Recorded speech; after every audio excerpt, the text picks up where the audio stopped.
Guys, this is Tommy Nation Politics. How's everyone doing today? Tommy Nation Politics, live stream Tuesday. Episode principles, sources, and curators. By the way, you know, I sit on the stand, and it get hot. I got hairy legs that turn blonde in the sun. And the kids used to come up and reach in the pool and rub my leg down so it was straight, and then watch the hair come back up again. They look at it. So I learned about roaches. I learned about kids jumping on my lap. And I've loved kids jumping on my lap. What even is the right thing to say?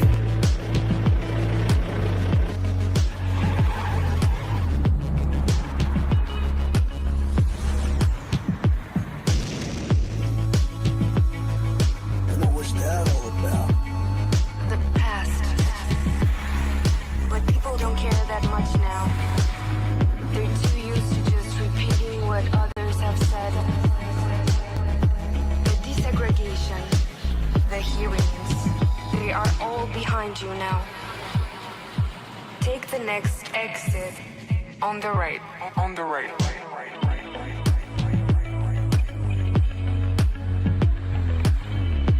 Listen, why do you help me? You have a warmth. People are pleased to see you. They even like your stutter.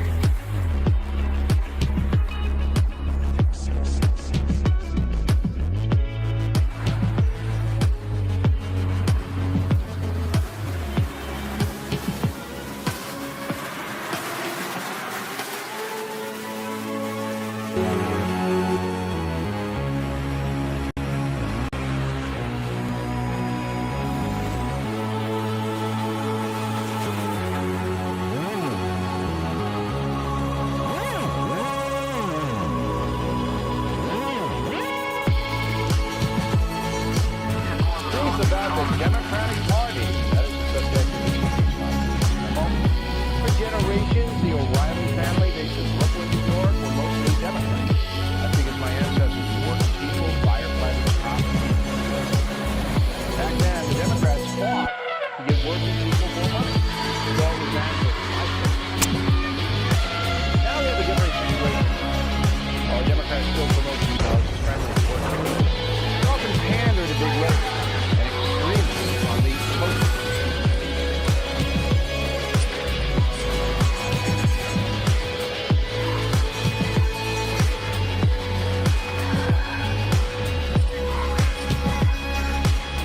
Boys, who are you?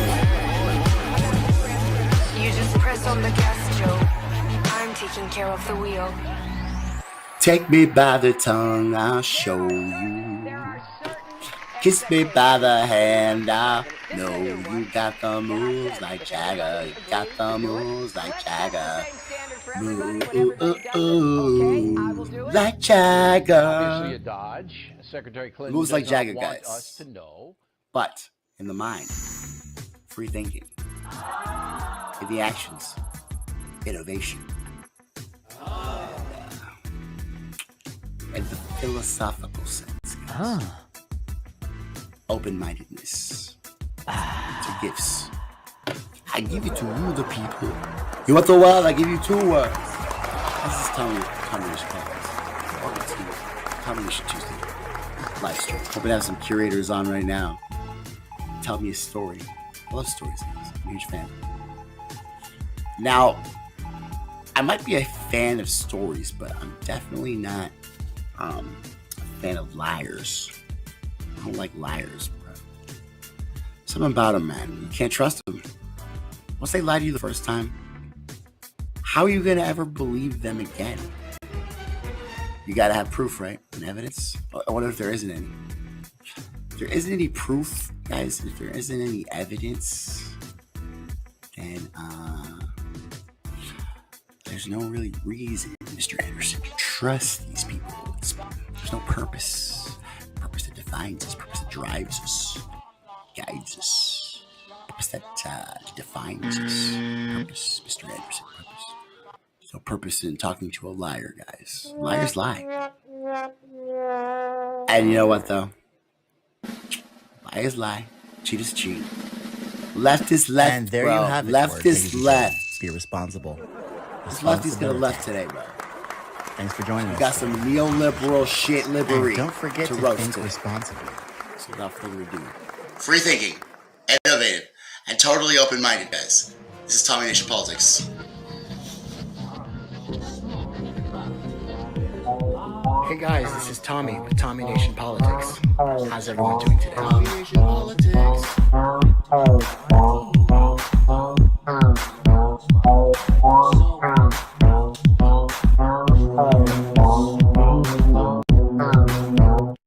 Also have this morning the special counsel appointed by former President Trump's Justice Department to investigate the Russia investigation, John Durham, has now charged a prominent Democratic lawyer. Ken Delanian is all over this story. Ken, this one's confusing. Explain it. Who was charged and with what? Good morning, Steph. Michael Sussman is a former federal prosecutor and prominent cybersecurity lawyer who represented the Democrats, including the Hillary Clinton campaign. About 5 years ago, he met with a top FBI lawyer to pass along internet data that some researchers believed could show a secret communications channel between the Trump organization and a major Russian bank. Now, the FBI investigated and debunked this theory, but now John Durham, the special counsel appointed by Trump Attorney General William Barr, has secured an indictment against Sussman on a single felony count of lying to the FBI. Prosecutors say Sussman told the FBI lawyer that he was not at the meeting on behalf of a client, when in fact he was representing both the Clinton campaign and a Trump-opposing technology executive. Sussman's lawyers are pushing back hard.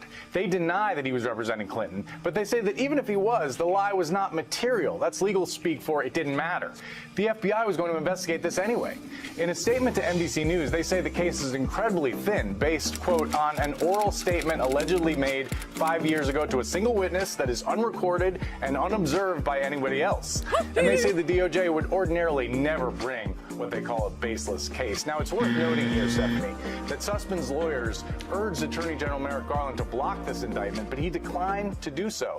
It's also important to point out that this is only the second criminal case that John Durham has brought in his investigation of the investigation, which has lasted longer than the Russia probe itself.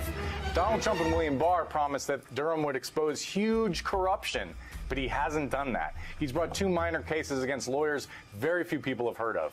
Meanwhile, as you know, Stephanie, a bipartisan 1,000-page Senate report found that the Trump campaign's repeated contacts with Russian spies posed a grave threat to national security. I welcome you. I welcome you to the people. Tommy Nation Politics. So guys, this is Tommy Nation Politics. And today is a very special day, guys. I mean, it's overshadowed by the, of course, abhorrent behaviors of one Mr. Michael Sussman, who apparently lied to the FBI, guys. FBI, Federal Bureau of Investigation. Right, he straight up lied, didn't he? Trip, chip, chiroo. Cheerio to him. I'll tell you there, guys. I'll tell you, making false statements to a federal agent, particularly an agent of the Federal Bureau of Investigation, it's often a crime.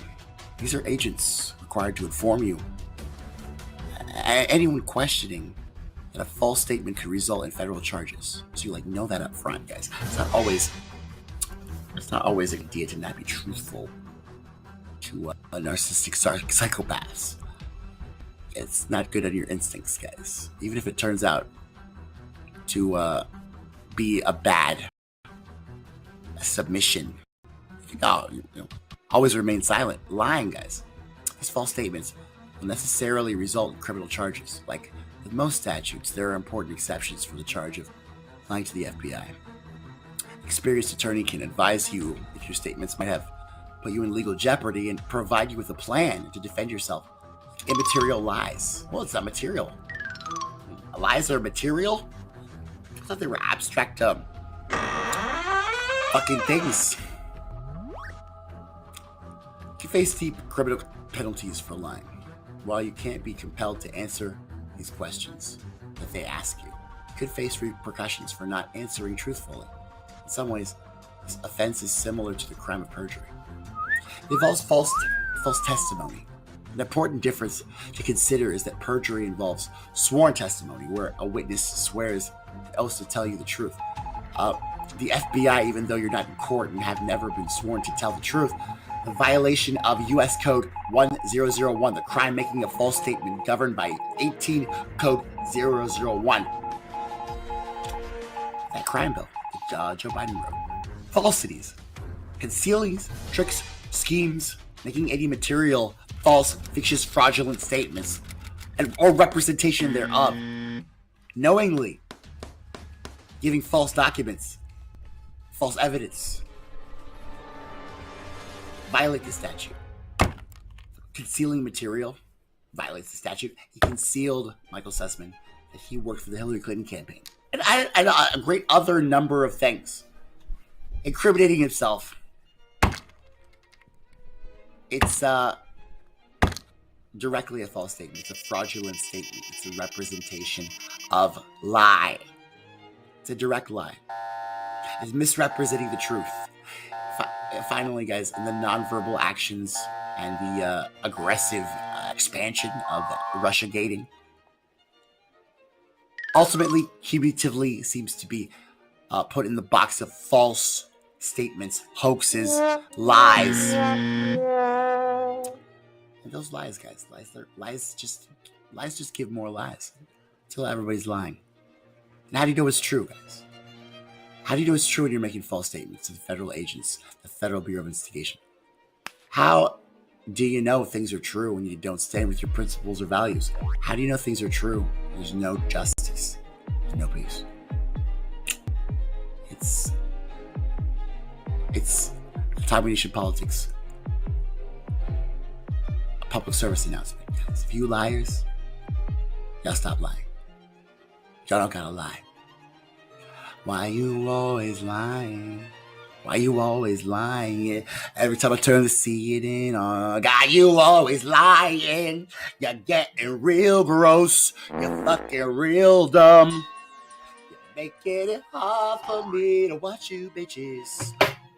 So, guys, you have the right to remain silent. Anything you say can and will be used against you in the court of law when Hillary decides that you're going to take responsibility for her actions.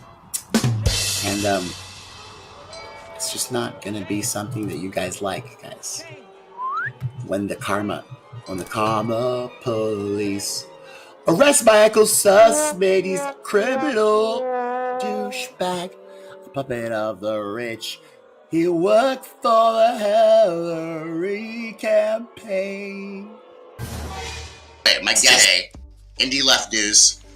I'm a huge fan, and also, you know, we're always collaborating because we believe in actual progressivism, not Build Back Better progressivism. That'll get us somewhere in 2032 or 2036. The change, the real change.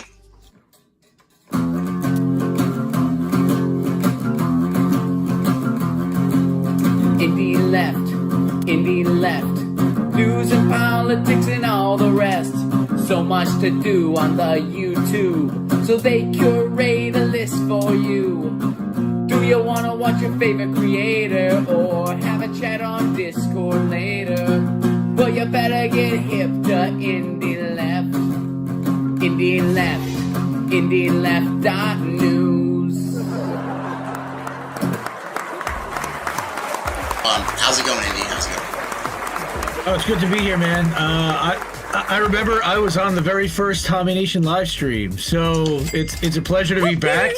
I've watched you do a whole bunch of shows since, and proud to see the growth so far of the channel and of your development and how you're producing the show, and again, excited to come on and talk with you. When you asked me to come on, how can I say no, really? Well, it's always good to have a fellow freethinker, fellow leftist on. I remember the reason you were on the first Tommy Nation Politics live stream was because I was like having an ideological crisis. I didn't know if I was left anymore. Because like apparently the left thing to do is to not be pro-choice. It's to believe everything the FBI, has to say, even though they were literally founded on curtailing, surveilling, and apprehending leftists. McCarthy So it's like up is down and down is up. And now we've got these curatorial journalists out there. And Bill Maher, he can't stop having these guys on his show, bro. Like, I don't know if do you watch Real Time with Bill Maher? I know you're busy watching other shows. No. Shillibs. You know what? This is what you get.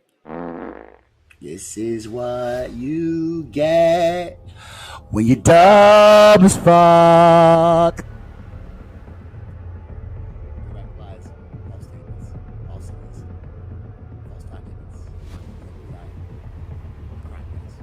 He is a columnist for Newsweek and the author of Proof of Collusion. Oh, good. And the forthcoming book, Proof of Conspiracy. Seth Abramson. Seth. Hey. How you doing, sir? Great to meet you. Thank you for being here. Not having your principles and values, guys, it makes me sad, but you can't be prosecuted for those. Only lying to the FBI. I hope you have a good fucking attorney general. Or a wonderful curated discourse that can become a widespread tool for your argument in court. Curation, guys. Interesting because it's like watching someone write a book in real time. You don't mind if people see that you make mistakes, you erase stuff, you amend stuff, you edit stuff. So, is this like the new version of what we went through in maybe the 70s when there was the new journalism and they were mixing fact and fiction? You think this is as big a change? Well, I think it's definitely new. We're in the digital age now, and what we find is not that there isn't enough quality journalism, but that there's actually so much of it that a lot of it falls through the cracks. It gets published, read once, and then forgotten. So what a curatorial journalist does is they look back decades across media that's being published across different continents, and they see stories that are lost and how they connect with one another, and how they might be important now but weren't realized as important as at the time. You connect the dots. Exactly. You're the guy at the evidence. There was just the facts man and Walter with the red Cronkite. tape. You know, Now there's an I did a overt sketch. propaganda, fake news, spin, dominating narrative, guys. It's the fundamental tasks of fact gathering, news gathering, journalism to become skewed or altered, thusly leading to the social deterioration of such important matters in terms of consumption of the news by the public, American people. In the late 1900s, the common past perspective was the expansion of the established news, cable news, traditional journalism, guys. Altogether, many ask what these changes convey. These social media changes, what do they symbolize? Social media has changed journalism in a lot of ways, I think. And I see it both in both the good and the bad. We don't have a sort of broadcast publishing model anymore, which is lovely because it allows a direct connection. I think that there is, for me, a lot of excitement about reaching a wider audience, because there are some people that are only coming to us in the digital space. Facebook itself is having an outsized impact right now on the practice of journalism and the business of journalism. It's actually just like the reality of traffic flow on the internet now is if something doesn't succeed on Facebook, it does not succeed at all. Twitter is important in terms of setting the agenda and the conversation, but Facebook is where everyone really is actually discussing and sharing that information. I have always been a champion for old media flinging open its doors and allowing citizens to participate. I mean, I got into public radio very early on because of this idea that it was supposed to belong to all of us. To me, there's really not old and new media. There's just how quickly are you taking what's good from the past and kind of adding new ideas to it. But I think what old media can learn from new media is the ability to move quicker, to bring more voices into the conversation, to really create an environment that you previously could only create when you were able to convene people together. New media has professionalized, so it looks a lot more like old media. Old media has hired a bunch of bloggy types and webby types. So increasingly, it's just sort of all digital media, and the line between those two things is just, it's like disappearing. That can be thrilling, it can be frightening. The consumer has a lot more responsibility, and the consumer then needs to figure out who to trust. I mean, that's the key. Like, who do you trust? Yes. A couple of years ago, patent attorney Vanessa Otero ran into a problem that just about anyone who's active on social media will recognize. It really started in 2016 in the run-up to the last presidential election. I just started becoming very alarmed about the kind of quality and bias of information that people would use to support their arguments to their friends on Facebook. I thought it might be helpful to just kind of map it like better, worse, left and right. So I just started piecing it together on my own just to explain to my friends. We've had this overabundance and proliferation of online news sources, and most of it is in the area of analysis and opinion. If people understood that the sources they're consuming are actively making them angrier and polarizing them, then they might choose to consume less of that. Otero's chart categorizes the media landscape using two domains: facts versus editorializing, and left versus right-leaning views. It's a two-dimensional taxonomy. So the vertical axis is quality. So in general, the better quality, best quality stuff is at the top, and the lowest quality stuff is at the bottom. The horizontal axis is bias. So you have like your neutral or balanced stuff in the middle. Viewers will recognize big names like CNN and Fox News, but Otero says she's starting to get requests to add smaller outlets too. Extreme partisan sources like Breitbart and Wonkette appear at the ends of the axes. As a whole, the chart provides a frame of reference for a news industry that is growing increasingly partisan. So much of the the content that we consume right now is telling you how you should feel about a subject. The stories, like when they break, and then what they the spin on them, the takes on them 24 hours later, are really revealing. Believe it or not, social scientists don't think the polarized media climate has done much permanent damage to democracy yet. But it's not exactly harmless either. An analysis of Nielsen data from the Knight Foundation shows a widening gap between liberals who say they trust the media and conservatives who say they don't.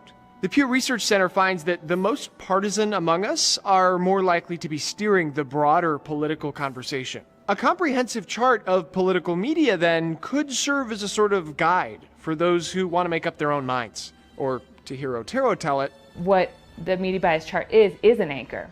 Of course, Otero is just one person with her own biases and blind spots. I've taken into account certain criticisms. I have actually made adjustments to certain sources, especially from some of the really earlier versions. If the sample was really unfair that I selected, and I can go back and look at that and take those comments into account, especially if I get those comments from a lot of the readers of that source and other sources. Until now, Otero has mostly managed the project herself. But she recently finished crowdfunding more than $32,000 to hire more analysts, vet more sources, and make her charting process more transparent. Right now there are 104 sources. We'd like to include, expand to 200, 300, 400 sources pretty soon on an interactive web-based version. But there's a limit to what I can do on my own. I've developed really robust methodologies, really granular methodologies. The headline, the picture or graphic, the lead or the chyron, and then individual sentences for quality and bias. I've just started recruiting a team of analysts to help me do that. I just really felt a responsibility to improve that as much as I could because people are relying on it, and I just fundamentally feel that if you're going to put out information that influences people, which this does, then you have a responsibility to make it as good as you can. I haven't watched cable or mainstream TV in about 2.5 years. I just got completely burned out on all of it, and I realized that it's all just selling a narrative, and it's selling war, and it's selling pharmaceuticals, and it's selling cars. I mean, they're also a big part of who funds the advertising behind again, fossil fuels, defense contractors, you name it, and that's who's funding all these 24-hour news networks that everybody's watching, including Time Warner. Bill Maher. I used to watch him a long time ago, and then after they all kind of turned on the actual left, on the Bernies, and they kind of went in the tank for Hillary, and then went TDS, Democrats good, Republicans bad, pretty much ignoring the corruption of the Democrats. And He's partially responsible for why we are where we are today. So Bill Maher, no big fan of what he's doing. I understand that lately he's kind of turned back a little bit and come back to the fold. I know that on the trucker strikes, he was siding at this point with the workers, of course, after, I believe, not early on and towing the company line. Also on COVID and on the shots and on reopenings and on that type of stuff. I think he's kind of evolved on the fact that there is a narrative going on, a greater thing happening. That's the really great thing about Bill Maher is the fact that I don't know whether or not at any time in the day to pat him on the back or punch him in the face, because he is really a free-thinking guy. It's just the problem with him is the fact that he's been in California so long, he doesn't realize a lot of things, or he realizes things too late. Well, he's gone around the country. I would honestly kind of challenge you a little bit on that, because he has traveled around quite a bit, but he lives in a bit of a bubble. He's a multimillionaire who's got a 7-figure contract from a corporate network. He's being paid by AT&T. First, he is a distinguished scholar at Fordham and the University of Texas, and was President Obama's CIA director, who you may have heard recently lost his security clearance, a true American patriot, John Brennan.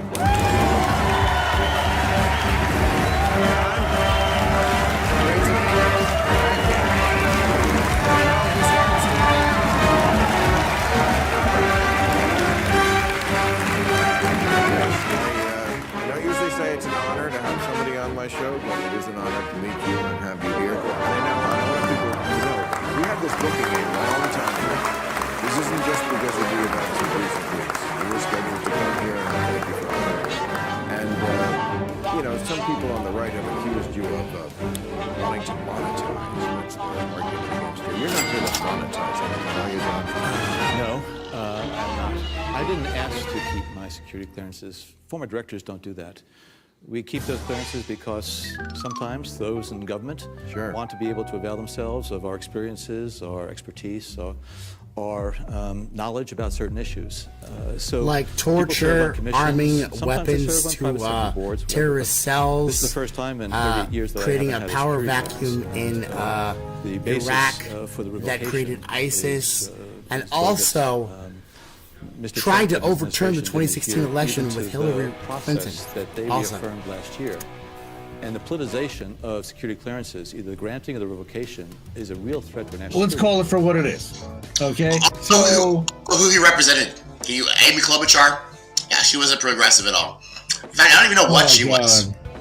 Oh my God, that broke my heart. To hear him say that and throw her out as an alternative solution and a moderate in between Joe Biden and Bernie. It was just sad and pathetic, and we can talk about that all day. But I mean, we can talk about curational journalism.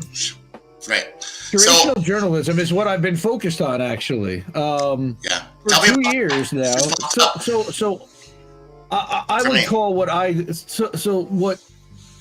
think you're talking more about is Counsel John Durham's probe of the Russia investigation has netted another arrest. Igor Danchenko is accused of lying to the FBI. Sorry. I'm glad that we're just recording this. So yeah, I'm really interested in that, because this curatorial journalism always pops up by chance when a lawyer from the Democratic candidate for president is indicted by the Merrick Garland DOJ, and that's okay. And it's a nothing burger. I mean, everything seems to be so hush-hush now that Joe Biden's president. Where are the wars? Where's the funneling of wealth? Oh, what's happening? Well, he ended Afghanistan, didn't you hear? I mean, come on. There's just as many private contractors there as there were defense people before, and he's just swung it to private. But hey, he got out of Afghanistan according to their narrative, and don't actually look and don't question. Yeah, so we're going to censor you, and we're going to take your channel down. Indy, so he could do this World War III start, because Russia and China, and then the allies of NATO, and then Ukraine isn't even a member of NATO. Tulsi Gabbard was on Tucker Carlson trying to figure out what exactly our interests are with Ukraine in the first place. Of informing the rest of us that Ukraine's territorial integrity is more important than our own, it looks like the Biden administration may finally be getting the conflict it has longed for. Multiple outlets are reporting tonight that Russian military units may soon move across the border into eastern Ukraine.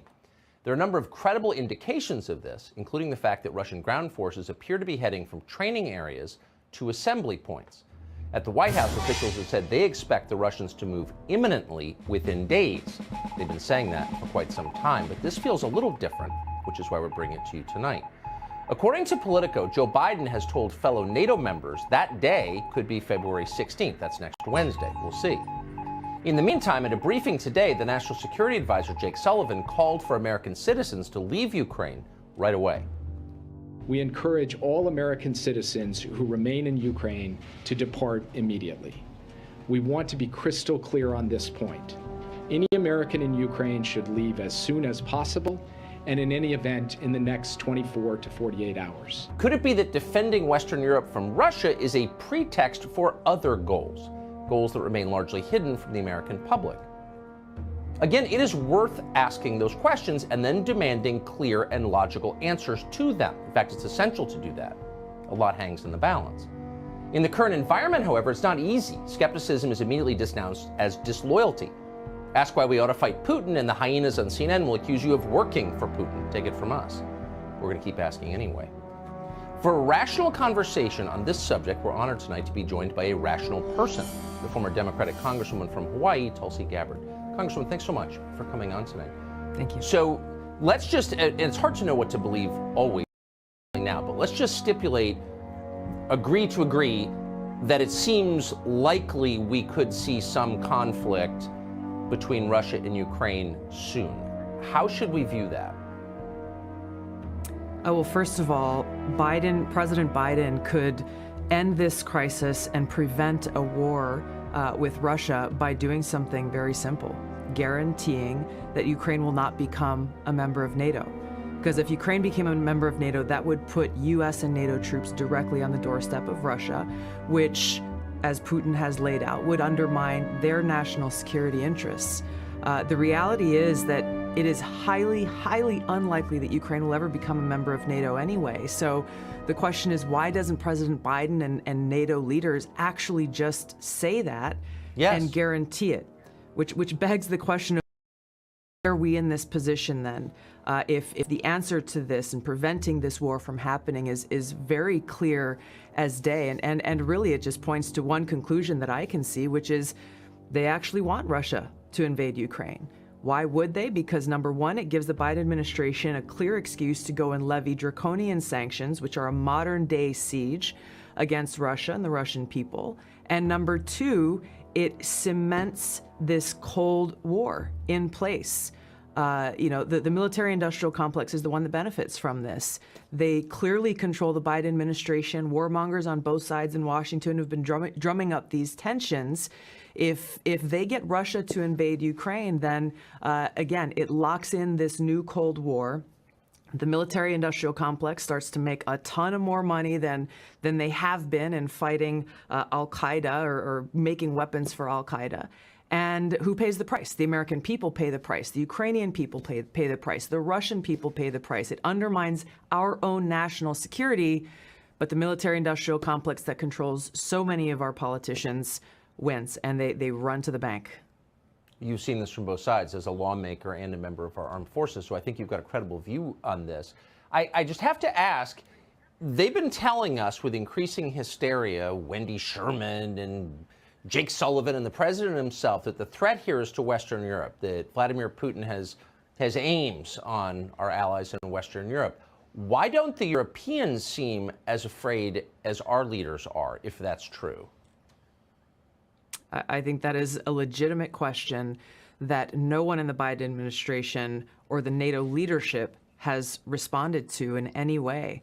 It seems they've forgotten that they are supposed to be accountable to the American people, that they answer to the American people, and yet they have failed to answer this very, very simple question in justifying why we are continuing to send more troops to Europe, why they are continuing to escalate tensions, why they are continuing to push for something in making Ukraine a member of NATO that, again, is highly unlikely to ever happen. And if it did happen, it would undermine our own national security and our own country's interests. All that I can think about is a Burisma seat.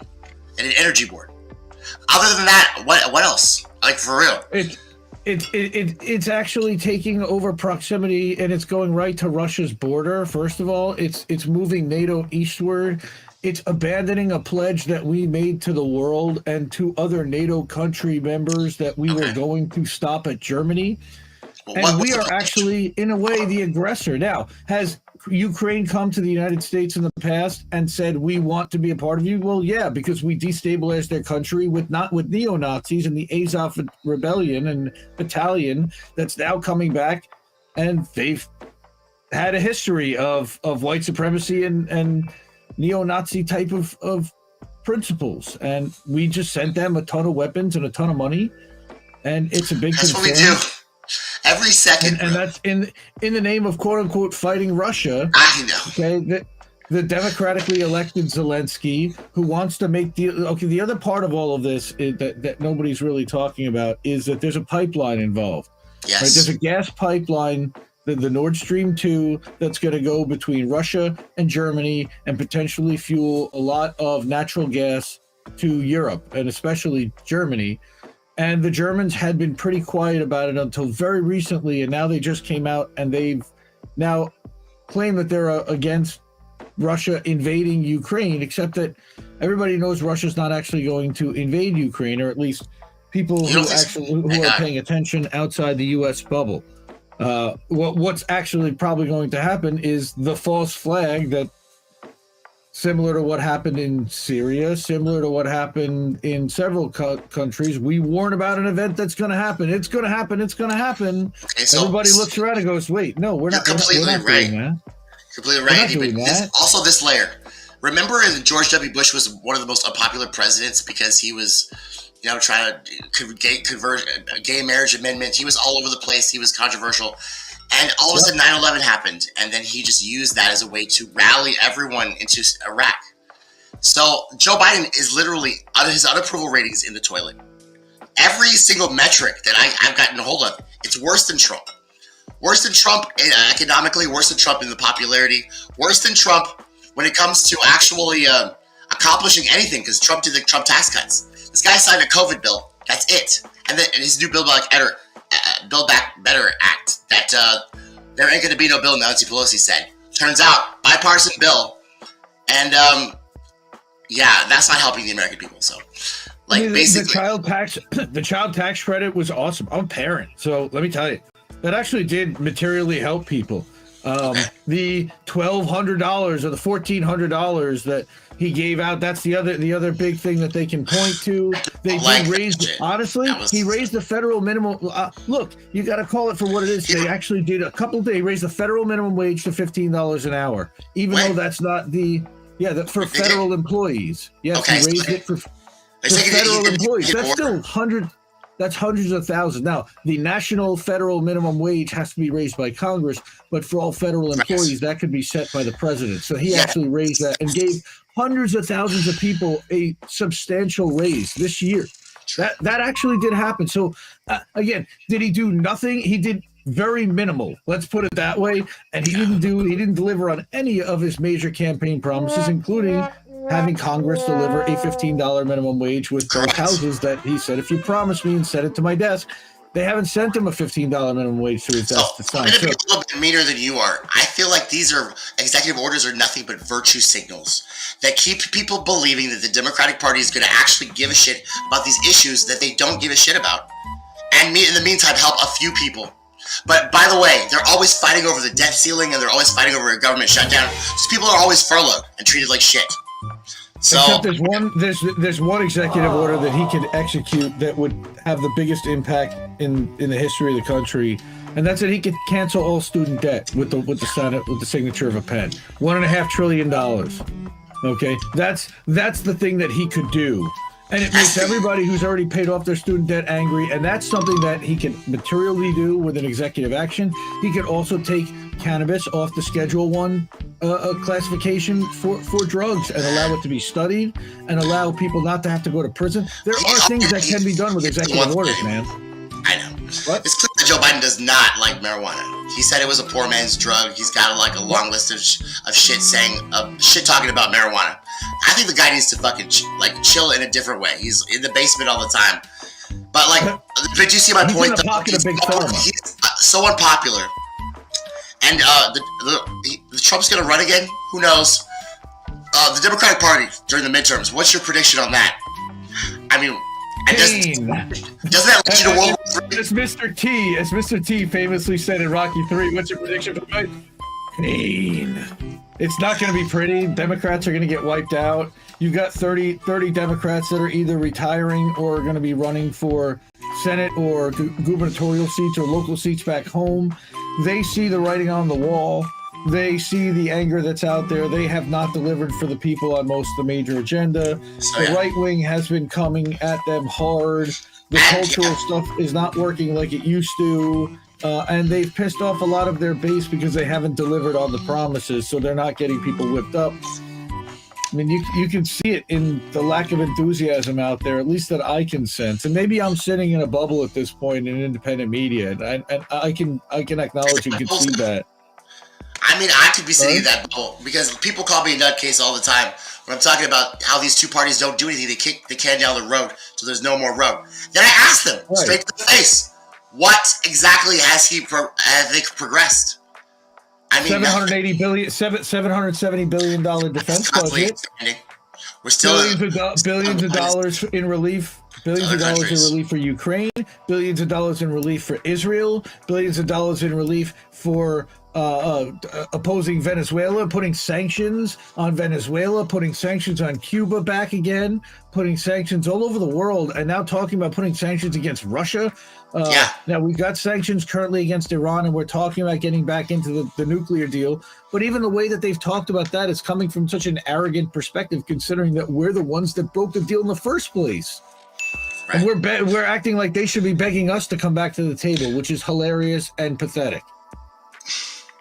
I mean, these are the things that you can't say. Otherwise, you agree with Russia.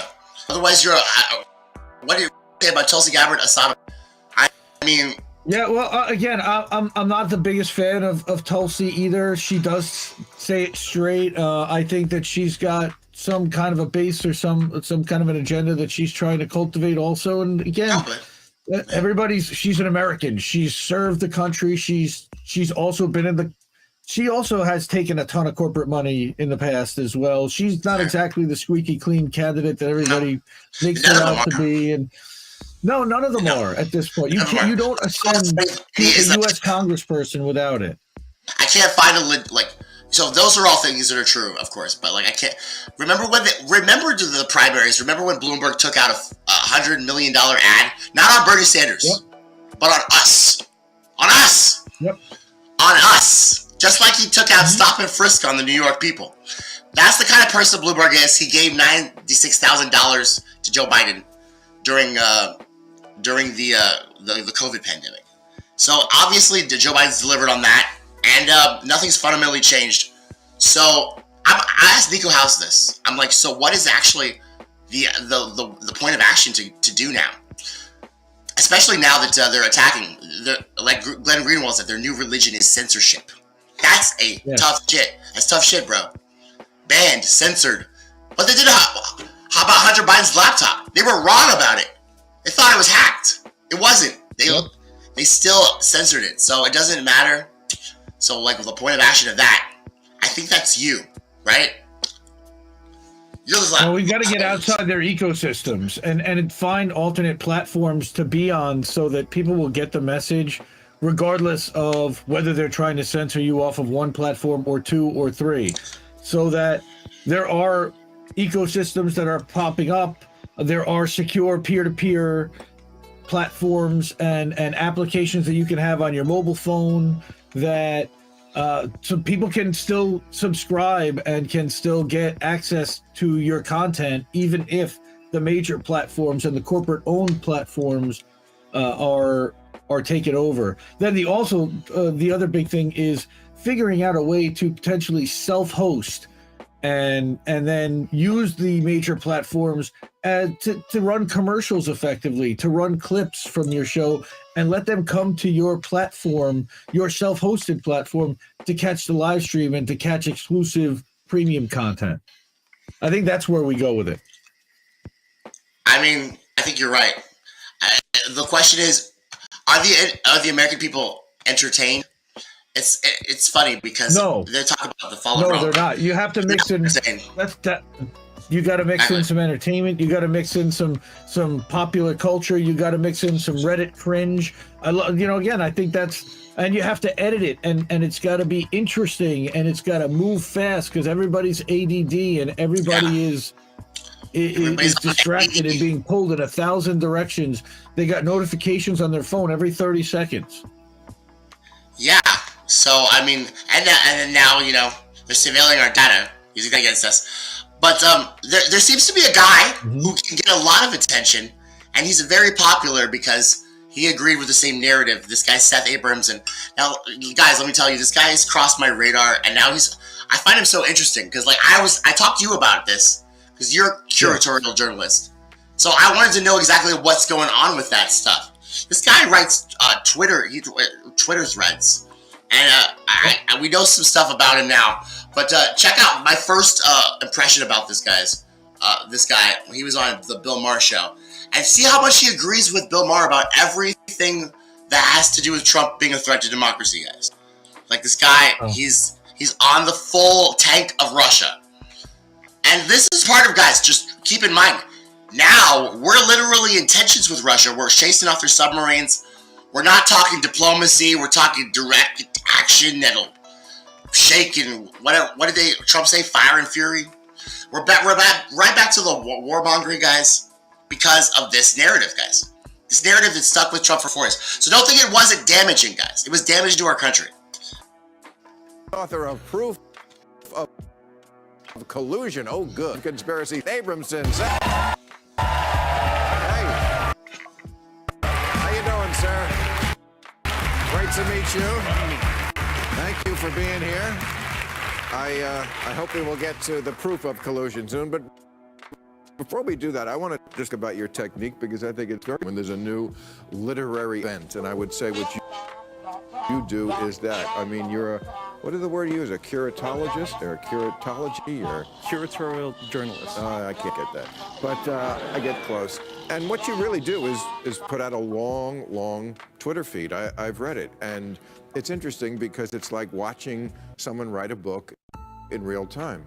You don't mind if people see that you make mistakes, you erase stuff, you amend stuff, you edit stuff. So is this like the new version of what we went through in maybe the 70s when there was the new journalism, when they were mixing fact and fiction? You think this is as big a change? Well, I think it's definitely new. We're in the digital age now, and what we find is not that there isn't enough quality journalism, but that there's actually so much of it that a lot of it falls through the cracks. It gets published, read once, and then forgotten. So what a curatorial journalist does is they look back decades across media that's being published across different continents, and they see stories that are lost and how they connect with one another, and how they might be important now but weren't realized as important as at the time. So you connect the dots. Exactly. You're the guy at the evidence wall. Essentially, yeah. With the red tape. You know, I did a sketch of that once, but mine was, yeah, there it is. We put this, yeah, there's Fat Donnie in the middle, and but you do it for real, and yeah. Uh-oh. It's interesting. You've said that Donald Trump is the live embodiment of the internet. What do you mean by that? Well, he is. I mean, he's ubiquitous. He's in our kind of every day. He's in our lives every He wants to be in our lives every second, every day. Just like the internet. He's a fucking... He's the internet. He's not even real. He's not even a human being. You also have studies the first meta-modern criminal scandal. This is the first meta-modern criminal. It's a meta-modern criminal scandal. That's an onomatopoeia. Well, it means that everything Donald Trump does that you know about that is shit? illicit It's clever. and another period of time would have been done behind closed doors or secretly on an audio tape that we don't have access to. He does right in public. Russia, if you're listening, or any of his other statements suggesting that he's colluding in plain sight. I'm glad he's colluding in plain sight. So we did something tonight. The comparison, of course, is always to Nixon. Nixon tried everything he could to keep it secret. As you say, Trump does the exact opposite. So, he does it in plain sight. I think this is getting away with everything. I don't think he knows he's doing it. I think he's doing it, but he's colluding in plain sight. So what we did was we took some of the things that Trump was Again, this is from 2 years ago. This is when Trump was still in office, and there was a cottage industry around this. Now imagine if you in this where the water gets Trump saying retarded shit. Suspiciously taped and heard it this way. This is almost 3 years ago. He's strong and powerful. That's like Whitewater. Saying that Putin's strong and powerful is Whitewater. This Russia thing with Trump and Russia is a made-up story. President Putin, he just said it's not Russia. I will say this, I don't see any reason why it would be. Now, if people had heard that... If people had heard that! Oh my God, please. Wouldn't we say, that's the smoking gun? He sounds like a president. The other thing, Bill, is that there are things that he does behind closed doors. Stop fucking video right now. So guys, this is my frustration, Andy. This is why I can't talk to people normally. Is when you see things like this. Negotiating for 2 years. When you see things like this. A multi-billion-dollar real estate deal with the Kremlin and with Russia. Right. Kremlin and Russians. When you see things like this, guys, and literally, there's no proof. There's no evidence. They said there was a Steele dossier. The video never came up anywhere. No one ever saw a clip of the video. Still, Rachel's talking about it every day, and it's fucking literally, it's fact. It's literal fact. For 4.5 years. And these people are talking about the big lie, and how that's such a problem. And we should be we all should be surveilled now. Because nobody believes that Joe Biden won fair and square. It's a big lie. These guys have been big lying for 4.5 years about a video that never existed. And a fucking Russia collusion that never happened. In fact, it was only to keep from their collusion when it came to the foreign wars. What did Hillary Clinton not want people to see on her emails? Gaddafi, Libya, all kinds of shit. Those things are missing. What's not? Well, wait a minute. I would say it's all projection. Look, everything Trump accused the Democrats of, he was doing himself. Yes. Everything the Democrats are accusing Trump of, they were doing themselves. Honestly, like, there was no squeaky clean anywhere. There was no Trump wasn't doing this. Trump was absolutely doing most of this crap that they said he was doing. They couldn't prove it. They couldn't actually get any kind of evidence. And they couldn't bring anything that anybody could actually consume to say, oh, yes, this is what was happening. Was he doing a ton of stuff? Look, the thing with Ukraine, we heard the phone call where he was like, look, I need you to do this for me. Otherwise, I think something's going to happen to your country. I mean, come on. That was straight gangster. Yes, that was straight gangster. Okay? That was and that happened. And look, but that was not what any other president in history has done. He honestly, like, because I'm not an apologist for Trump. No, I'm not an apologist for Trump, but in a lot of ways I was realistic about the fact that the American president has to serve a certain role, right? Yeah, the question is, what is the role? Is it a commander-in-chief of the armed forces? Is it the person who relaxes and dumbs down with identity politics the entire American public, like Barack Obama did, having a beer summit at the Rose Garden during all this mess? Like, that guy. Because America got dumbed down, you know? What? We got dumbed down by the media for 40 years, and intentionally.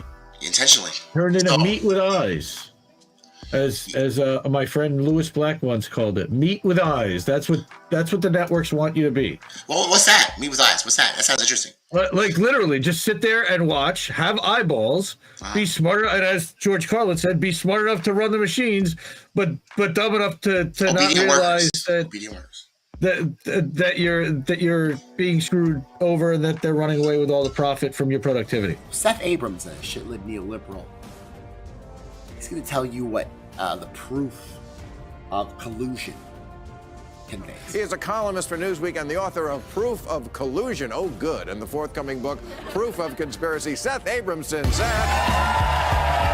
Hey, how you doing, sir? Great to meet you. Thank you for being here. I hope we will get to the proof of collusion soon. This live stream locates an exploration of the curatorial turn in journalism studies. Since 2010, within the shifting means of curation and antiquity to the digital age, this industry is evolved. It argues that facing a Foucauldian moment where the changing political economy of the news and the proliferation of user-generated content on social media have disrupted the monopolies traditional news media's held over the circulation of knowledge, of the current affairs and the power this gave them to shape public debate and society itself. Let's look at the things that he shares, retweets, and analyzes. It's all corporate news. You're talking about Trump? It's all. Abramson. I'm talking about it's CNN, it's MSNBC, right. It's Associated Press, it's Washington Post, it's New York Times, it's liberal corporate media bubble. And when you're in that atmosphere and that ecosystem, they've been whipping up drumbeats for Russiagate, and there's a ton of money to be made, and there's appearances to be made on shows, and he's turned this into his own industry. I mean, if you go to his blog that he started after the 2020 election, which he started out as a podcast, I think that was available, but now his blog is completely paid only. And that to me, if you just want to read his opinions now, you've got to pay him to do so. I think that's kind of weird. And then the other thing that I looked at in digging into his background is that he spends a lot of time in pop culture stuff. Also, he runs an entire different blog, an entire Substack outside of politics and outside of what he's doing. Now, the last 6 years, he hasn't been nearly as active. It's called Retro, and it's about gaming, and it's about let me see. I have the website up right here. It's got games. It's got digital culture, comics, books, toys, Q&As, and he's got a podcast. And he pulls in other, he's got an archive of all the old stories. And some of this also is a paid subscription type of blog, ton of different sections, puts out a ton of content. And all of this happened in 2021.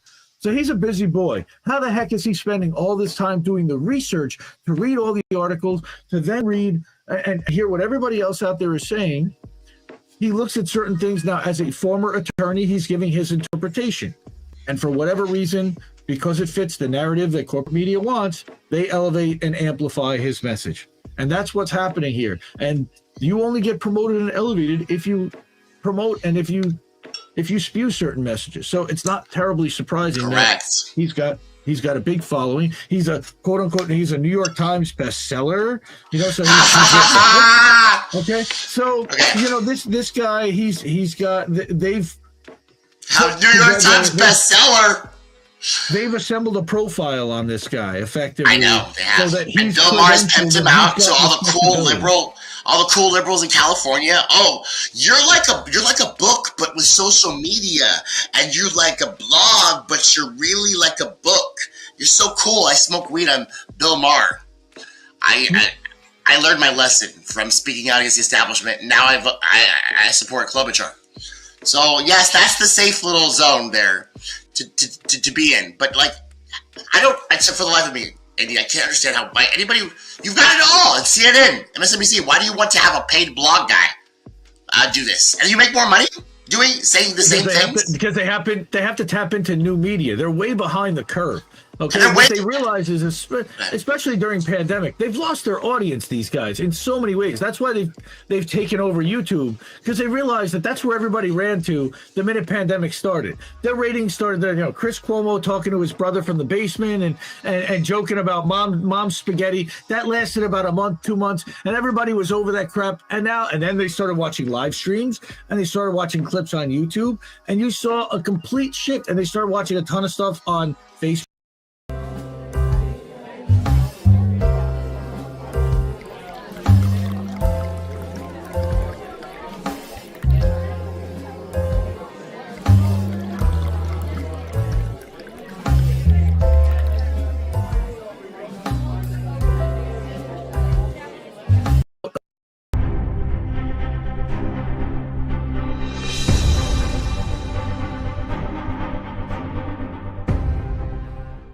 drowned out by the corporate message. And 95% of what America sees and hears is owned by 20 companies out there in some ways, either through the pipes or through the content ownership itself. And you've got 6 mega corporations that control the major networks. And then you've got some like Apple and Amazon and Netflix and Hulu that make original content as well. But it's all owned by mega billion-dollar corporations. And that's what, again, 95 to 100 to 98% of America is consuming. And it's frightening. Again, you've got Disney, and you've got Comcast, and you've got News Corp, and you've got Time Warner, which is now going to be Liberty Media. They're selling the entire CNN ecosystem to Liberty Media, which also owns Discovery.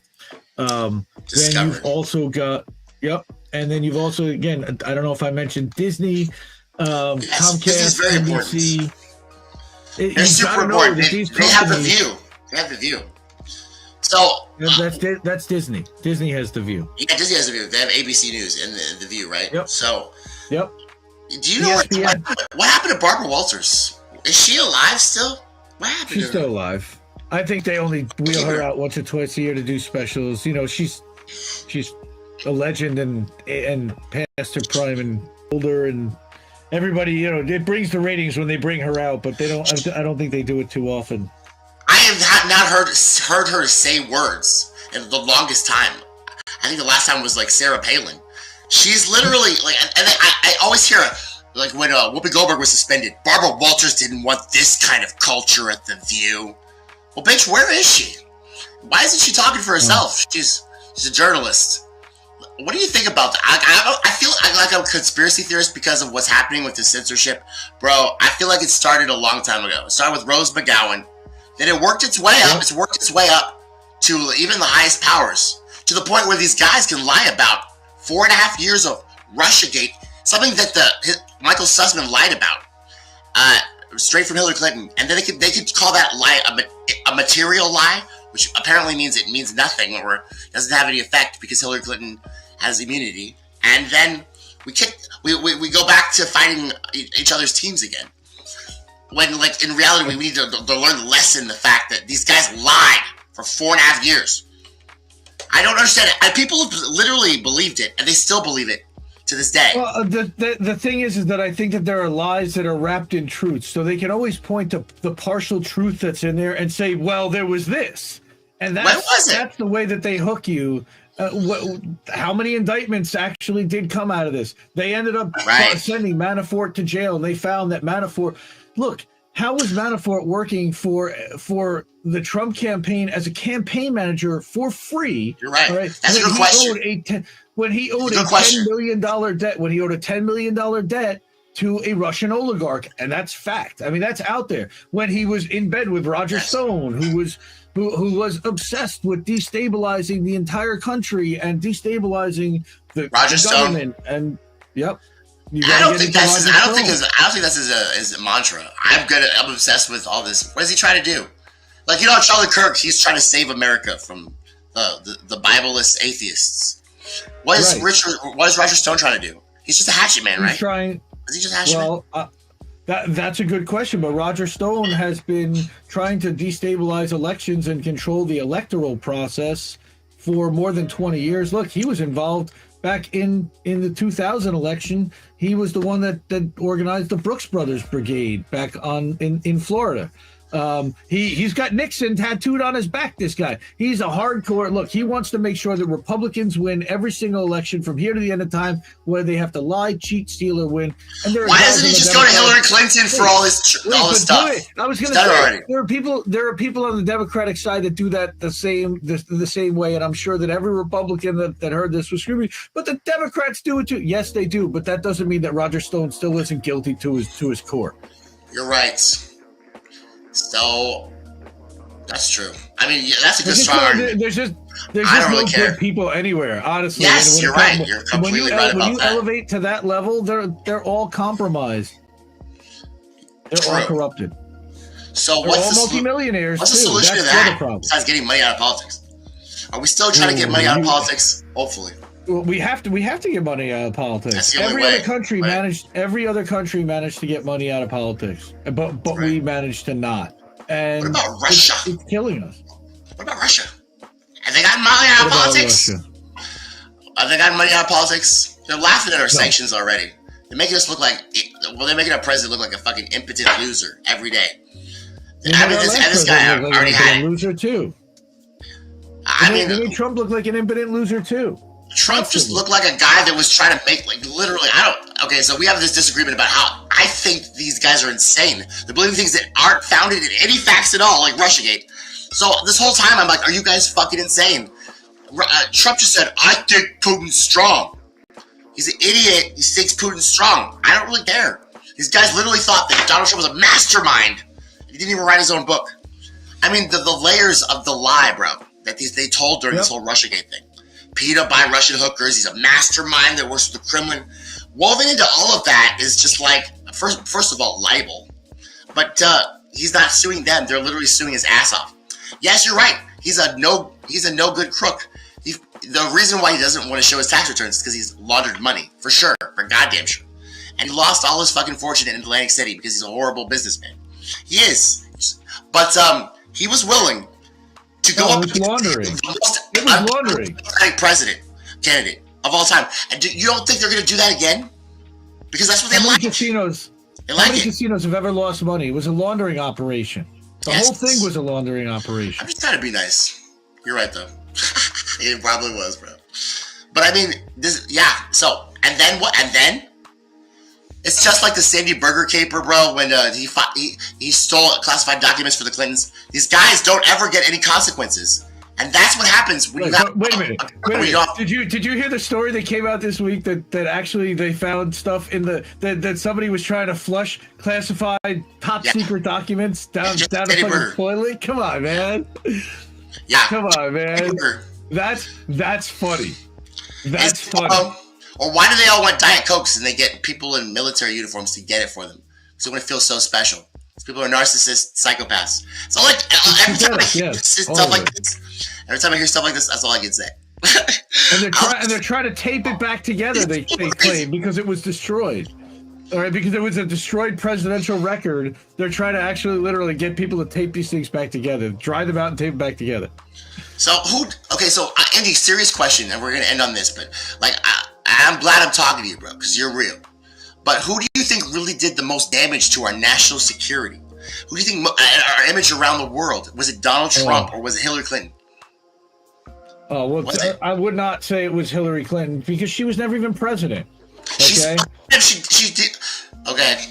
But she was never president. She was Secretary of State. But first of all, the Obama administration did it. But no, it's George W. Bush, potentially. It might even be Bill Clinton, and the way that Bill Clinton destabilized a lot of, deregulated a lot and set up a lot of the things that happened. But it's got to be George W. Bush. He presided over 9/11. He invaded Iraq. He watched the financial crisis happen and set up the mortgage crisis. He wanted to outsource the ports to Dubai. That was a whole other thing that happened in 2004. Everybody forgets about. There was the SWIFT voting against John Kerry. There was the Part D Medicare giveaway plan. There were so many things, and then there was just how dumb he was. I mean. I would say that in my lifetime, the worst president was George W. Bush. I'd say that Trump was a buffoon. I thought that Trump tweeted too much, and that in a lot of ways, Joe Biden is Trump without the mean tweets. And a lot of platitudes and a lot of narrative management coming from his hand. Do it. You know the thing. He does that all the time. He's a cheerleader that's like, get off your ass, fat, and fucking do some push-ups. He's blue Trump. Blue Trump in so many ways. That's why they hate Trump, because he's a mirror image of who they were, and he's a reflection of the worst of who they were in so many ways. Okay, it's not that he's any different. He's just an extreme example of how bad all of those corrupt people are out there for the most part. Again, 96% of them. There are a few people that are out there that are trying to do good work and do the right things, and they're being completely overwhelmed and overshadowed by the entire system that's set up to destroy them and destroy us all, unfortunately. Capitalism is he who has the most toys at the end wins. And Right now, that's Jeff Bezos. Right now, that's Bill Gates. Right now, that's Warren Buffett. Right now, that's Tim Cook and the people over at Apple. That's NVIDIA. Think about like the people that are running all these graphics cards. All right. How much money they've made in the last 2 years with crypto, number one. All these graphics cards are running on crypto. You know how much a graphics card costs for a PC today? How much? A good one? About $2,000. For real? You can't really? Bro, that's just for the graphics card to go into a box. And then you can't even get them. The stores are limiting you to buy one because all the crypto miners are buying them up the second they come into the store new. I had to buy a refurbished one for my computer, and it still cost over $1,500. I didn't realize. I thought that was still. I thought that was old technology. I thought they were going now to Meta's trying to do. What are they trying to do? Beaming down and all that stuff. Yeah, but you still need a graphics. You still need a graphics card from your computer, and those things are still limited. And the faster and the more heavy duty ones that you get, they're just hard to find. You've got a major chip shortage going on in the world. That's also intentional, partly done by the supply chain, which they use the pandemic as an excuse because of the laid off workers. But you didn't have shutdowns in China for 6-8 months to the point where you're still dealing with supply chain shortages. You don't have shutdowns in communist China. No, we do not have shutdowns in communist China. No, they did shut down cities. No, they shut down cities and they'd shut down factories. But to the point where 2 years later, you're still seeing major supply chain disruptions. Part of that also is because they can't get, quote unquote, the workers because they don't want to pay the truck drivers. They don't want to pay the port workers at an acceptable level. They're not giving them any type of protective gear when they do get sick. There's no sick pay. They're mandating a vaccine potentially. They're not giving you the time off even to deal with the side effects from the vaccine. No paid time off. Right. That's why a lot of people don't want to get the vaccine. It's not necessarily that they're concerned about anything. They're worried about not being able to pay their mortgage or their rent that month because missing the time off of work could get them fired, or they're literally living paycheck to paycheck and they can't afford to take the 5 hours off or the 2 days off that they may lose having the side effect of the shot itself. And then, but they're so insistent. Exactly. That's exactly the point. And that's what I said from the start. Meanwhile, Joseph Biden's trying to divide us with this distinct minority. Well, this guy didn't give health care during a pandemic, and this guy literally didn't. He hasn't canceled student loans. Trump, he went to FEMA, got my enhanced unemployment pronto after Nancy blocked him on Facebook for the stimulus and tried to go through Steve Mnuchin. Trump got me my enhanced unemployment. So it's funny, like that's why I'm trying to push you, because like literally, Trump did more. I could name 5 progressive things Trump did during his presidency that Joe Biden would never, ever even consider doing. And they wouldn't even ask him to do it because they don't expect it from him. Because Joe Biden, yes, because Trump in a lot of ways is to the left of Biden. Like I said, they're partly in the same class. It's just that Trump is the more brash of the two. You know, their policies in a lot of ways are similar. But Trump is... Look at the amount of intel. Look at the amount of... And so he doesn't care how much money people throw at him. This guy's not canceling my student debts because the banks. Both Trump threw money at Israel. He didn't give a shit about FEMA. He was like, give him the money. Go big or go home. Yeah, but wait a minute. You can't, again, equate the two, because that was when you had immediately the beginning of a national emergency pandemic, and now you're 2 years into it. At this point, you should have figured shit out. Come on, man. You're still dealing with this, and we're still dealing with it. And there's going to be another wave and another delta and another. So, is it ever going to end, do you think? Is it ever going to end? They don't want it to end because they want to keep you having to stay locked down or inside, and then access restricted based upon the shots that you're going to have, based upon digital passports, and having your phone. It's all going to be tied into your phone, and the chip that's in your arm that they've already started to do in China that says what you've got, where you can go, and what you can do. I mean that's partly what this entire protest in Canada is about these digital vaccine passports. Again, we stand 100% opposed to these digital vaccine passports. Yes. Because they're just another way, a system of control and monitoring. Okay, I don't like what Biden did about the $600 and what Biden in Congress pushed for about making banks report every transaction over $600. Totally suspect. Face, and the guy needs to be impeached for that shit. Totally suspect. And he's been in bed with the banks for 40 years. He's been in bed with the bank. He's 40 years with the banks. It's not a surprise that he did what they wanted there. Every single day of those 40 years, he's a disgrace. Absolutely. But yeah, we agree on that. Hey, so I think you won me over on some things. I'm still not sure though. I think that Hillary Clinton did more to the national threat. But way to go on the third option. That's very free thinking. And George W. Bush, you're probably right about that. He's probably the worst. But I think that Hillary's worse. Indy, I don't know, man. We'll see. They're still not going anywhere. Both of them could run. Well, Jeffrey Epstein would probably agree with you, but I don't know because that's a complete speculation. But it could have been Trump. Look, you know what? People say Hillary Clinton, except that who was the guy who was in charge of the federal penal, the federal prison system at the time? It wasn't Hillary Clinton. Who was it? I don't know. It was Donald Trump.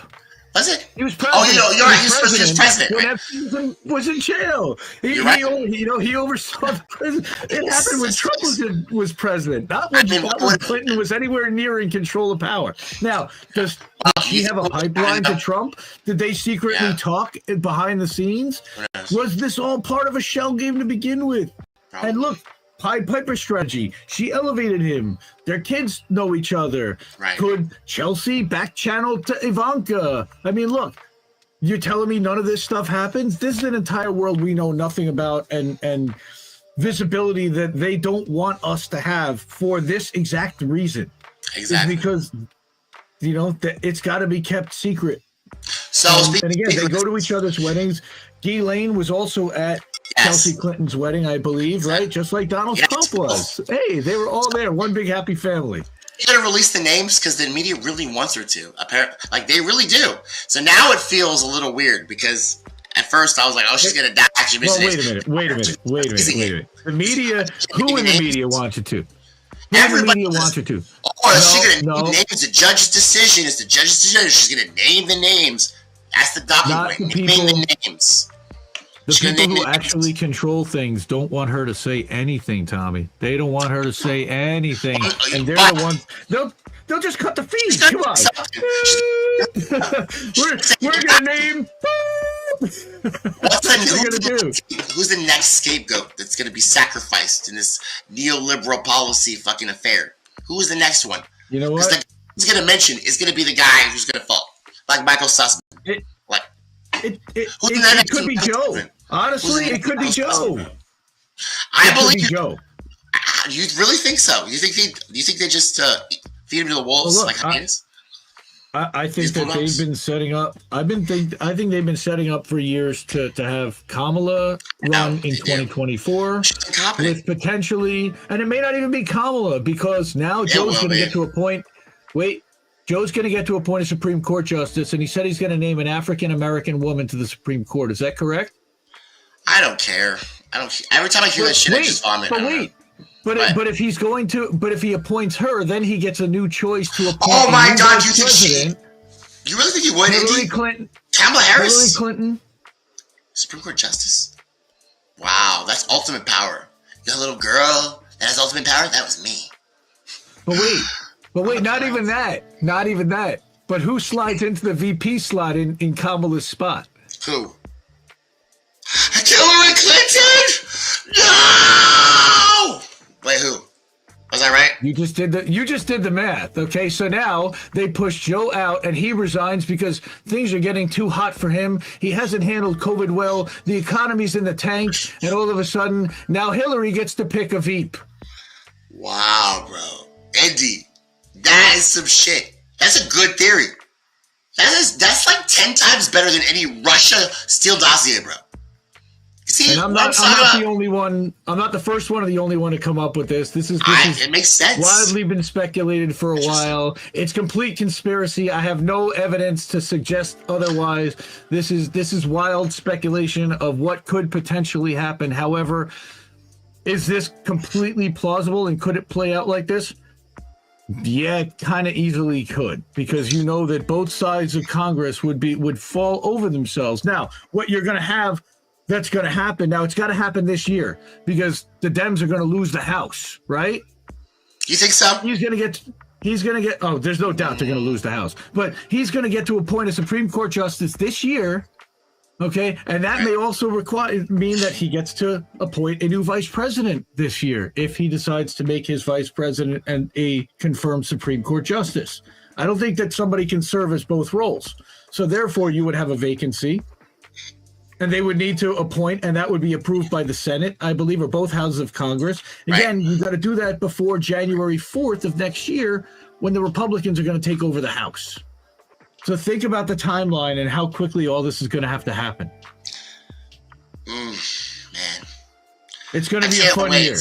I just can't wait to see what Biden was. He wakes up from his nap in his basement and he sees this fucking Citigroup Goldman Sachs list of already approved people he's going to pick that are black African American people. And he's going to wake up for 1 minute and eat some corn pops and say, "Ugh." And then she's going to be like, "Oh my God, I was just a little girl. That was me." This is a beautiful story. It's a beautiful story. You did it, Joe. You overcame your own biases. No more talk of those Democratic president, Democratic crime bill. And you know what? There should be an African-American woman on the court. I'll say that right now. And I think Clarence Thomas should also retire and resign because he's absolutely compromised. That's one of the things actually Seth Abramson had written about was Clarence Thomas's wife, Jenny Thomas. She's compromised 100%. She worked for the Koch brothers for years and years and years. And she laid right next to that dude. And he went to funded junkets and all kinds of crap. He's completely compromised and he needs to go as well. Again, there's no good on either side of the aisle when it comes to this level of politics. They're all dirty. They're all corrupt. They're all on the take. Yeah. So it's just up to us. They're doing it through the families, and they do it through the kids. If they don't do it themselves, they're funneling it through the families and through the kids. Right. So this entire Stock Act and this garbage that's happening in Congress right now about banning Congress people from trading, it doesn't ban the spouses, it doesn't ban the kids, which you can't really do. But that's where they're actually look. The favor is you hire my kid for $500,000 a year job, and nobody knows the wiser. And that's happening over and over and over again daily in Washington. Not only that, the Washington to Wall Street pipeline or the Washington to K Street pipeline. These guys, they get jobs on Capitol Hill, then they come out and they get jobs either on Wall Street or as lobbyists on K Street. And then when their party is back in favor, they go back to the Hill and then they're influential lawmakers, and it's a revolving door. Obama actually had tried to stop that. And then I remember that Trump even had put something in like that. And then he let it go like almost immediately. They're like, you can't do that. There's no way we can do that. First thing is all the links for all my websites and every property you can find me pretty much is at independentleft.media. That's a link tree, and that's a free site. I'm a big advocate for Linktree. So if you need to direct people to a bunch of different places, embed YouTube, embed Twitch, it's a really cool little one-page website, mobile friendly as well. We've got independentleft.news and leftist.today, which is our Substack. That updates every day. And then we've got our Friends of Indie Left YouTube show that just started. There's a YouTube playlist on the Independent Left News YouTube channel. So that we're 3 episodes in. We've interviewed Sabby Sabs, Ron Placone, and Afeni so far. Next one's going to be out probably next week or the week after. We also have our weekly show on our YouTube channel, How Did We Miss That?, where we cover a bunch of different news channels that we hadn't seen covered on the left. That's got a YouTube playlist on our YouTube channel and an exclusive clips channel on Rumble. So you were talking about alternate platforms. We actually are trying to move things to different platforms and to give people different flavors of content elsewhere. We're members of the Indie News Network, and that's something I really wanted to showcase and talk about, is a group of now 18 and possibly expanding to more content creators, independent, that don't take any corporate money, that aren't funded at all, that are funded by the people, or that have all come together to collaborate and try to amplify each other's message and the leftist message. March 11th through 13th, March for Medicare for All is hosting an online event with a bunch of different speakers and a bunch of different panels about the need for Medicare for all, medical people who have medical debt, a bunch of different topics and speakers there.